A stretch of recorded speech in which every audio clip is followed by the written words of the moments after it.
Man's identity, nature, and responsibility. Unsa ba gyud ang tawo? No? Unsa ba gyud ta? Unsay kinaiya sa tawo ug unsay atong mga responsibilidad isip mga Kristohanon, mga magtotoo diha sa atong buhi nga Dios. Sa dili pa kung basahon ang atong text, so sa ang atong key verse makita sa Genesis chapter 1 verse 27 to chapter 2 7, no? Ang pulong sa Dios nag-ingon igsoon diri sa Genesis chapter 1 verse 27 down to chapter 2 1 to 7. Busa gibuhat sa Dios ang tawo, lalaki ug babayi, sama sa iyang dagway. Verse 8, ug gipanalanginan sila sa Dios nga nag-ingon, panganak kamog daghan ug lukpa ang kalibutan sa inyong mga kaliwat ug dumalaha ang kalibutan. Kamoy magbuot sa mga isda ug sa mga langgam ug sa tanang ihalas nga mananap. Verse 8, unya ningon ang Dios, gihatag ko kaninyo ang tanang matang sa tanom nga may binhi ug ang tanang bunga sa kahoy aron inyong kanon. Verse 30, gihatag ko usab sa tanang ihalas nga mananap ug sa kalanggaman ang mga tanom nga lunhaw aron ilang kanon. Ug nahimo kini. Verse 31, nakita sa Dios nga maayo gayod ang tanan nga iyang gibuhat ug nalipay kaayo siya. Gilabay na usab ang kagabion ug niabot ang kabuntagon. Ug kadto mao ang ikaunom nga adlaw.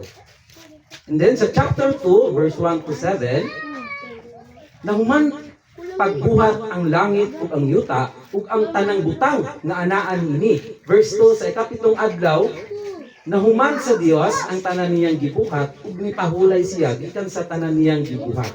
Verse 3, gipanalanginan sa Dios ang ikapitong adlaw ug gibalaan niya kini kay sa maong adlaw natapos niya ang iyang pagpamuhat ug nipahulay siya gikan sa tanan niyang gibuhat.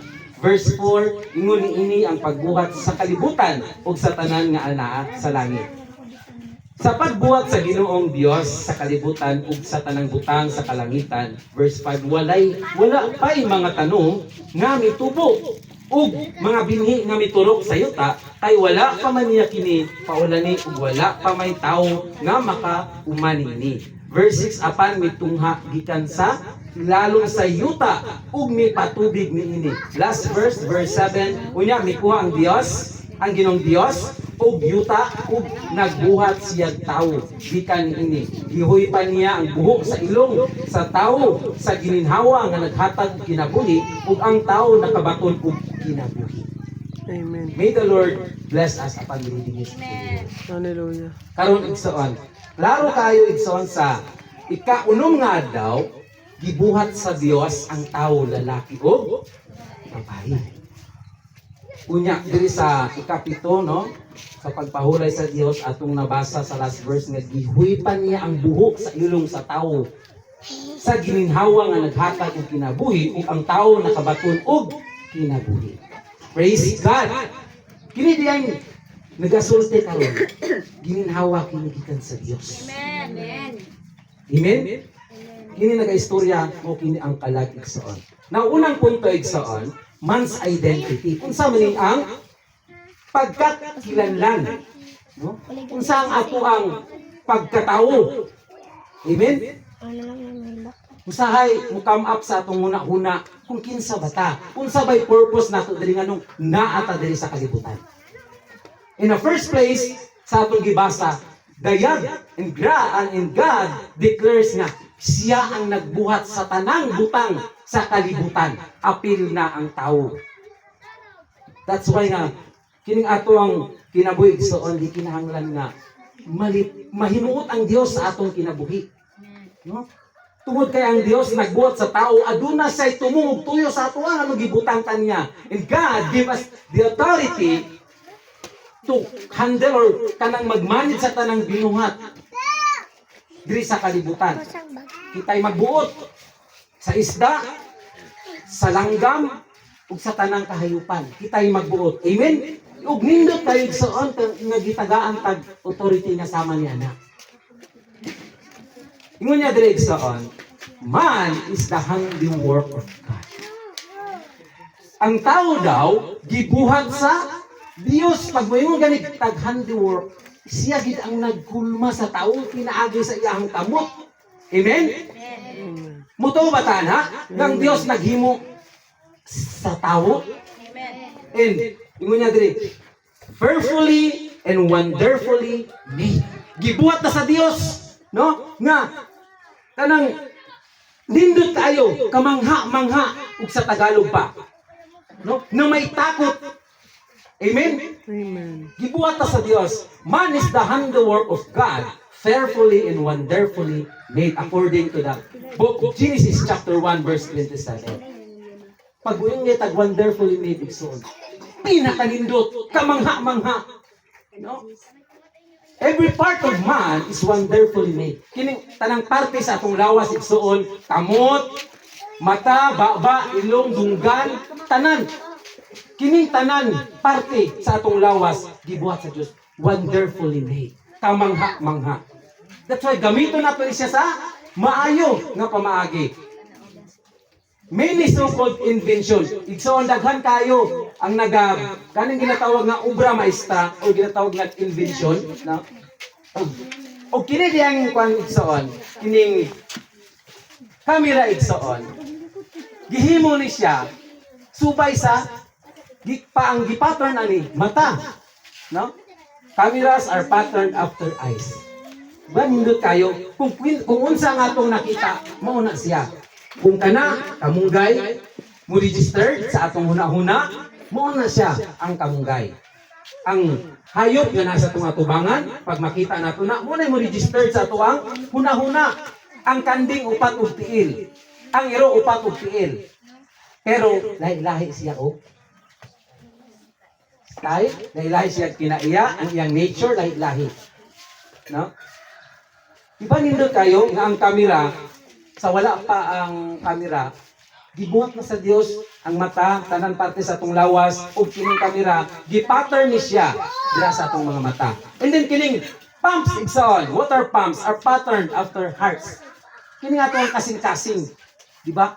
Every second, every minute, every now and then, every day, nagapump ni siya. Walay hunong. No? Nagapump. Human heart pumps blood non-stop. Walay ni siya nagahunong igsoon og pump. Every minute of the day, every day of the year, year after year, without resting. Klaro kayo, walay pahulay ang ato ang kasing-kasing na sige pump. Do you believe nga ang Dios mo'y nag-atiman sa ato ang heart? Amen.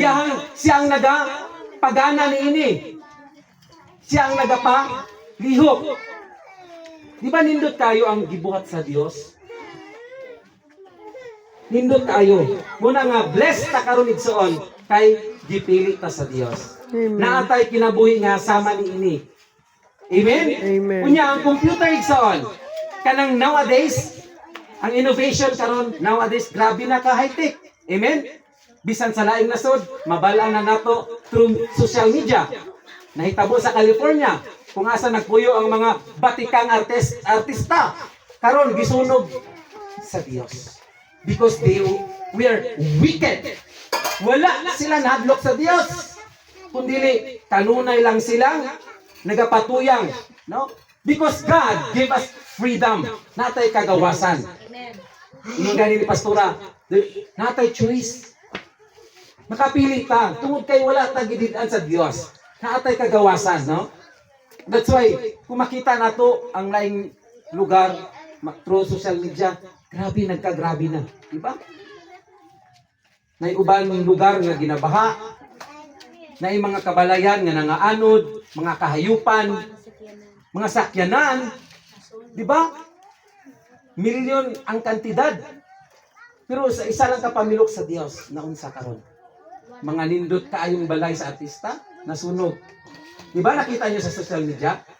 Sa California City, dira nagapuyo ang mga batikang artista, no? Now, balik ta. Ang computer igsoon are patterned after human brain. Kining atong huna-huna. Di ba? Ang computer igsoon nasa ginatawag nga CPU, Central Processing Unit. Gina-process niya kung unsa tong magsulod, ma-registered, no? Computer can do calculation. Pwede siya makakalculate, unsa ba na calculus, unsa man na ang pag-calcu ana. but still cannot do creative thinking like us. Amen? Ang computer pwede siya makakalculate, but still cannot do creative thinking like us. Dili pareha sa atuwa ba nga maka-create dayon ta. Dali ra ta maka-create because kita kining gagawa sa atong baba ginhawa ni sa Dios. Gitagaan tag katungod nga mahimong iyang mga anak. Amen? Una nga pasalamatan nato ni igsoon. No? Nindot kayong pagbuhat sa Dios. Karon makita nako nga ginapasipad-an na lang kining atong kinabuhi. Pero in front of God's sight, importante kayo pa. That's why magpasalamat ta sa Ginoo for making us in a special way.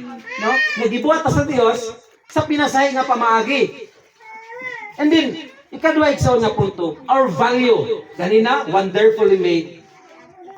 A man's identity and under niya, wonderfully made. And then ikaduha, our value. Unsa may halaga na to, unsa may value na to ba as a human being. Amen?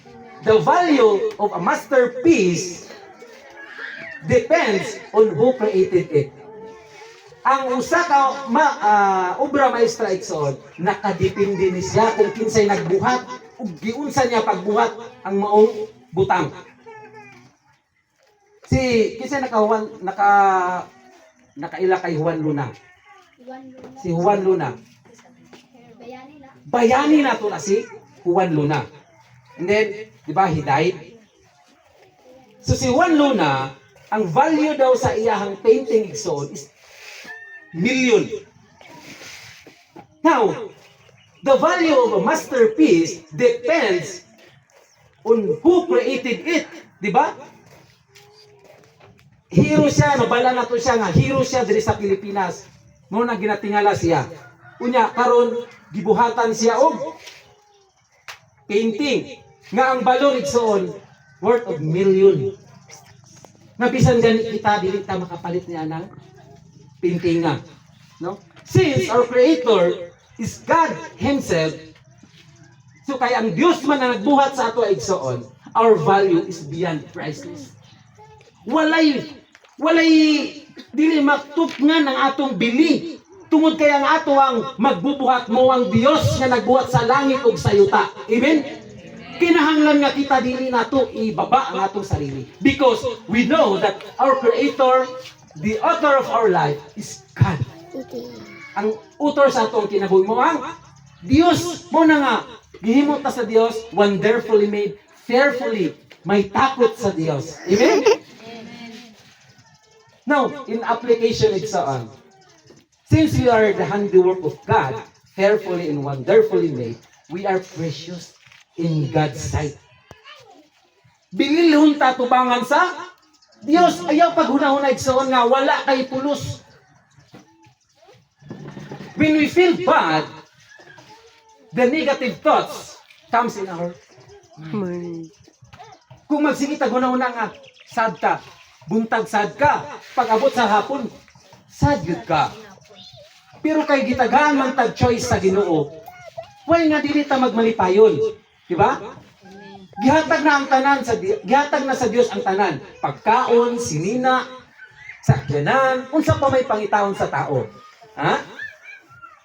Amen? Gani ingon niya sa Matthew chapter 6 verse 33, but seek ye first the kingdom of God and His righteousness, and all these things shall be added unto you. Package na siya igsoon. Basta unahon lang yun nato ang Dios sa atong kinabuhi. Materially, physically, financially, emotionally, relationally, tanan. Ihatag sa Dios na. Basta we always rely on Him. Amen. Tanunay lang ta, magdepende sa Ginoo. We always depend on Him. Kung unsa man ang atong mga decision making so on, usahay pakyas magit ka. Kita na atay hindot na plano sa atong kinabuhi, pero musugot ka sa dili, whether we like it or not. Kung itugot na sa Dios sa imong kinabuhi, i-allow na niya. Pero kung dili gani na niya itugot, dili gina niya itugot. So, Ug ang matag usa unique atubangan sa Dios. That's why you don't compare yourselves to others. Dili nimo kailangan i-compare ang imong kaugalingon sa uban nga siya ana. No? Because this is only one na ikaw in the whole world. Ikaw na, unique ka. Ako ni, unique ko. Pastora na, unique. No? Kitang tanan unique tatubangan sa Dios. No, so since ang ato ang creators, si God, unique tayo. And our value is beyond priceless. Wala tay, bisag pag maangko nato ang tibok kalibutan, no? Dili nato mabayaran ang gibuhat sa Dios. Because He died on the cross. He lived, no? And He rose again. Pagkanindot sa wow, grabe ang Ginoo. No? Unsa pay pangitaon sa Ginoo sa tawo? Now, so let us not compare ourselves with others. So, di yun nato i-compare no ang atong kaugalingon sa uban. Let's avoid saying, why are my eyes smaller? Dili i-avoid gyud nato ni nga moingon nganong ang iyang mata lagi pikot, ako wala gid ako. Isaon, hinumdumi ang pulong sa Dios, nga ikaw unique ka tubangan sa Dios. Sadyang wala pa ta na nibutwan ining kalibutan. Grabe ang mga sperm cell, mga no kanang para kuan ta gipili ta sa Dios nga naata karon, no? Magsige pa na sila. Away-away pa na sila, no? Na. Nya kita gyud ang hidaog, di ba? Unique ang atong mga itsura igsoon. Kaya ingon sa Dios, himuon nato ang tao sama sa atong dagway. Dili layo igsoon nga atong dagway pareha sa Dios. Amen? Amen. Kay ang pulong sa Dios nagingon nga ang dagway sa tao buhaton nato lalaki babae sama sa atong dagway. According to the Old Testament. Sa Old Testament mga igsoon, ang nagapamuhat ani ang God the Father, God the Son, and God the Holy Spirit. Motong ingon siya nga let us, because the word of God, ang us dito is a plural form, not singular. Subot pasabot dili lang nag-isa ang creator, ang Almighty God. Na siya kauban. And then tung time nga gihatag na sa amahan ang yang bugtong anak, mo na ni ang New Testament. Diha nagi-break na ni Jesus, no, katong mga halad-halad nga kung naatay sala, muhalad tag buhing halad nga mga mananap. Pero kay tungod kay nagkadaghan ang tao sa kalibutan, dili naman nato na mabuhat. Di naman ganito makabuhi og isa, duha, ngayop, kung makasala ta, unsa na ato. So muna nga through Jesus Christ, for God so loved the world that He gave His only begotten Son, that whosoever believeth in Him should not perish but have everlasting life. Sakit kayo na sa part sa atong buhi ng Dios, no? Nga amahan nato nga nasa taas na iyang ihatag ang iyang bugtong anak para luwason lang ta. It is not easy, no, sa Ginoo. Bisan gani karon kung natay sa kabuk anak kung atong ampun, sakit man gani sa atong part. How about sa Ginoo? Amen. Amen. Muna nga i-avoid nato igsoon ang uyutan nga ngano ang iyang mata cute lagi ako adako. Ngano ang iyang panit puti lagi kay sa ako. Hello. Pinasahita, amen? Hello church, pinasahita. Ayaw pag una-una anak. Stop comparing yourself with others. And then let us accept ourselves as we are. Dawato na to kung unsa ta. And with gladness, kanang malipayon gud ta, no? And dignity, na dignidad. Makita, no? Because we are the handiwork of God. Ihulma ta sa Dios. Siya ang nagbuhat sa ato. Our value is beyond priceless. Amen? Nganong unsay punto, nganong importante ng igsoon? No? Ngini nga punto. Because we need to have a wholesome self-image in order for us to have joy. Kining ginatawag nga wholesome igsoon. Kining kananagot tay kinatibuk-an nga imahi nga aking tawhanan ni maayo ini, no? Maayo ta nga ehemplo sa uban ba? Amen? And we become a channel of God's blessing.